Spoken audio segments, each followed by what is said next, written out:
લક્ષ્ય ન્યૂઝ, એક નજર, એક લક્ષ્ય.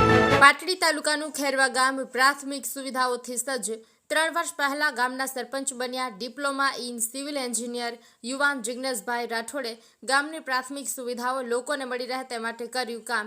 ખેરવા ગામમાં રોડ, રસ્તા, ભૂગર્ભ ગટર, ઘરે ઘરે નળથી જળ સંચય, સ્ટ્રીટ લાઇટ, આરોગ્ય, શિક્ષણ જેવી તમામ સુવિધાઓ લોકોને મળી રહે છે. રાજકારણમાં પારિવારિક વારસો જાળવવા ખેરવા ગામના સરપંચ જિગ્નેશ રાઠોડ નિષ્ઠાપૂર્વક તેમની ફરજ બજાવી રહ્યા છે. દરેક ગામના વિકાસ પાછળ સ્થાનિક નેતૃત્વ મહત્વપૂર્ણ ભૂમિકા ભજવે છે. દરેક ગામના સરપંચ એ ગામડાઓના વિકાસમાં મહત્વની કામગીરી કરતા હોય છે. અમુક ગામડાઓ આજે પણ વિકાસથી વંચિત રહ્યા છે, જેનું કારણ સ્થાનિક નેતૃત્વ અને નિષ્ક્રિય સરપંચ છે. સરપંચથી નાના મુદ્દાઓથી લઈને ગામમાં મોટા વિકાસના આયોજનની જવાબદારી હોય છે. ગામડાઓના વિકાસ અર્થે યુવાનો પણ સરપંચની ચૂંટણીમાં ભાગ લઈ રહ્યા છે, જેનું મુખ્ય ઉદાહરણ પાટડી તાલુકાનું ખેરવા ગામના યુવા સરપંચ જિગ્નેશભાઈ રાઠોડ, જેઓ સજાગ અને સતર્ક સરપંચ છે. જેઓ એન્જિનિયરની ડિગ્રી ધરાવતા હોવાથી અને તેમની આગવી સૂઝબૂઝ અને મહેનત, દ્રઢ નિશ્ચયના કારણે ગામમાં અનેક સુધારા અને વિકાસની કામગીરી જોવા મળી રહી છે. સરપંચ બન્યાને 3 વર્ષ જેટલા સમયગાળામાં નવીન ગ્રામ પંચાયત ઘર, પ્રધાનમંત્રી આવાસ યોજનાના બાકી રહેલા તમામ લાભાર્થીઓને મકાન સહાય, પ્લોટ વિહોણા લોકોને ઘરથાળના પ્લોટની સહાય, સમગ્ર ગામમાં સીસીટીવી કેમેરા, વિવિધ વિસ્તારોમાં રોડ, રસ્તા, ભૂગર્ભ ગટર, નાળાના કામો, વિધવા પેન્શન સહાય, વૃદ્ધ પેન્શન સહાય, સરકારશ્રીની વિવિધ યોજનાઓનો લાભ નાના માણસ સુધી પહોંચાડવાનો પ્રયત્ન કર્યો છે. અને હજુ 2 વર્ષ સુધી આ સેવાગ્ય સતત ચાલુ રહેશે. તથા તમામ સમાજને આવરી લઈ આંખે દેખાય તે રીતે વિવિધ વિકાસ કાર્યો કર્યા છે. સરકારની વિવિધ યોજનાઓ ડિજિટલ થઈ ગઈ છે, એટલે તેના ફોર્મથી લઈને ડોક્યુમેન્ટ અપલોડ કરવાની તમામ પ્રક્રિયા ગ્રામ પંચાયતના કમ્પ્યુટર ઓપરેટર દ્વારા થાય છે. કોઈ પણ યોજના હોય કે ગ્રામ પંચાયતને લગતી માહિતી હોય, ગામ લોકોને પહોંચાડવી હોય તો સોશિયલ મીડિયાના માધ્યમથી સરળતાથી પહોંચાડવામાં આવે છે. ખેરવા ગામની અંદર સીસીટીવી કેમેરા લગાડવામાં આવ્યા છે.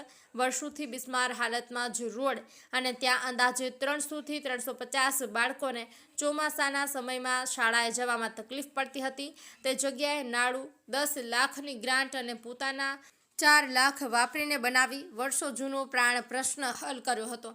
સમગ્ર ગામ અને પ્રોજેક્ટ લાઈફ સંસ્થા રાજકોટના સહયોગથી અને આચાર્ય વિરમભાઈ ડાંગર તથા તેમના સંપૂર્ણ સ્ટાફના માર્ગદર્શન અને મહેનત અદ્યતન સુવિધાઓથી સજ્જ શાળા બનાવવામાં આવી છે.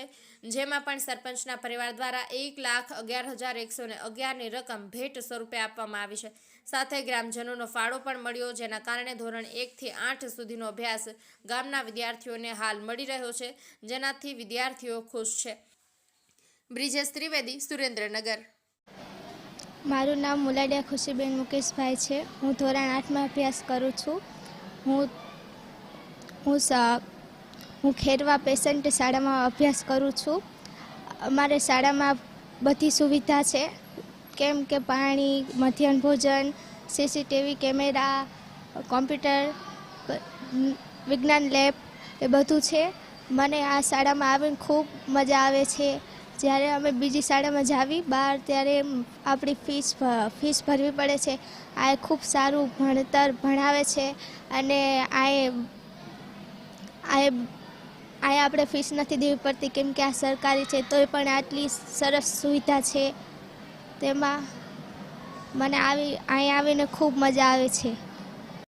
મારું નામ વિષ્ણુભાઈ અમૃતભાઈ, ખેરવા, તાલુકો પાટડી, જિલ્લો સુરેન્દ્રનગરનો હું રહેવાસી છું. મારા ગામની અંદર તમામ પ્રકારની વિકાસલક્ષી યોજનાઓ અને પીવાનું પાણી, લાઇટ, રસ્તા, રોડ, બધી રીતે ગામમાં બધા સુવિધાના વિકાસના કાર્યો થાય છે. અમારા ગામના સરપંચ ખૂબ એક્ટિવ છે અને બધા રોડ, રસ્તા, પાણી બધું આયોજન અને પાણી 24 કલાક સંપમાં આવે છે અને 6 ઝોનની અંદર વિતરણ થાય છે ગામમાં.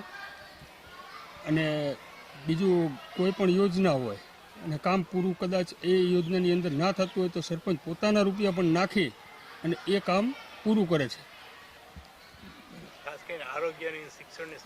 હા, આરોગ્યની દ્રષ્ટિએ અમારે PHC સેન્ટર પણ છે અને સ્કૂલ પણ છે. આરોગ્યની રીતે કોઈને કોઈ તકલીફ ના પડે એના માટે પણ વ્યવસ્થા બધી છે.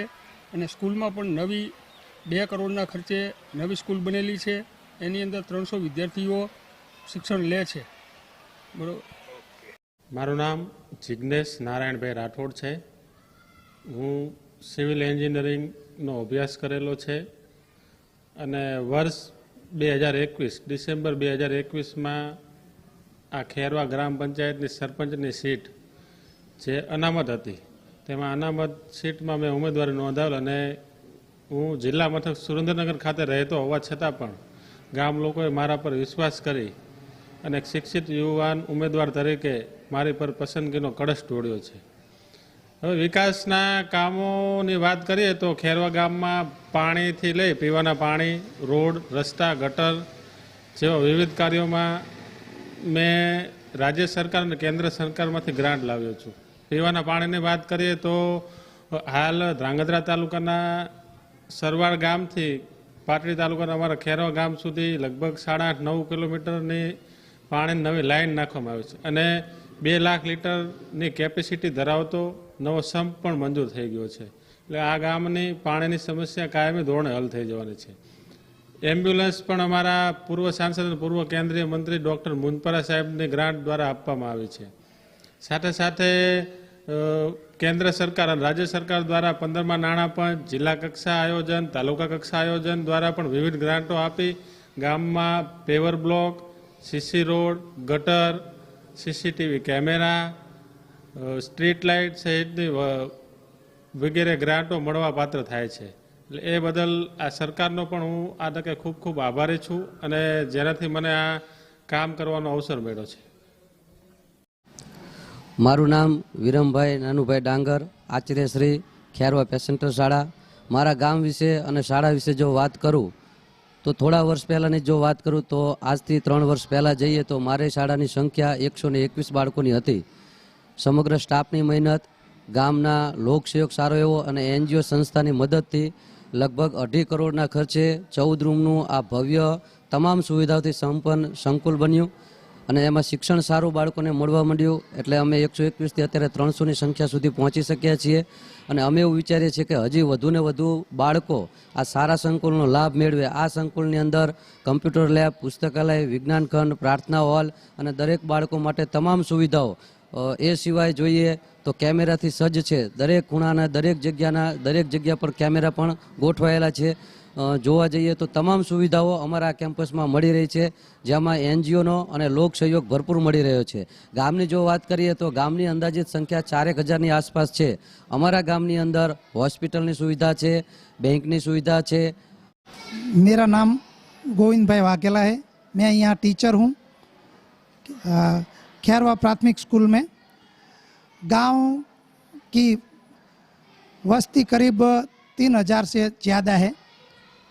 लोग पढ़े लिखे और सुशिक्षित हैं। हमारे गांव में बहुत बड़ी पाठशाला है जिसमें 300 जैसे बच्चे पढ़ रहे हैं। हमारे यहाँ एक माध्यमिक स्कूल भी है, करीब 75 से 80 बच्चे वहाँ पढ़ाई कर रहे हैं। गांव में बहुत अच्छा प्राथमिक आरोग्य केंद्र है, 3 आंगनवाड़ी है और अच्छे रोड रास्ते भी है। गांव सुरेंद्रनगर से पाटड़ी जाने वाले रास्ते में आता है। बहुत अच्छा सुखी संपन्न गांव है।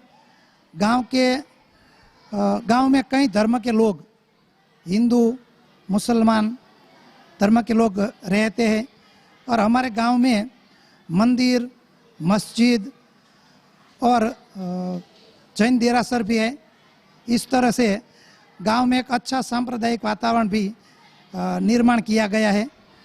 गांव में से करीब 200 से अधिक लोग सरकारी नौकरी में जुड़े हुए हैं और काफ़ी लोग हमारे गांव के बुजुर्ग पढ़े लिखे थे, इसलिए कई लोग अब निवृत्त जीवन भी गुजार रहे हैं। गांव में सब तरह की सुविधाएं अच्छी है। अभी ग्राम पंचायत का नया मकान बना हुआ है।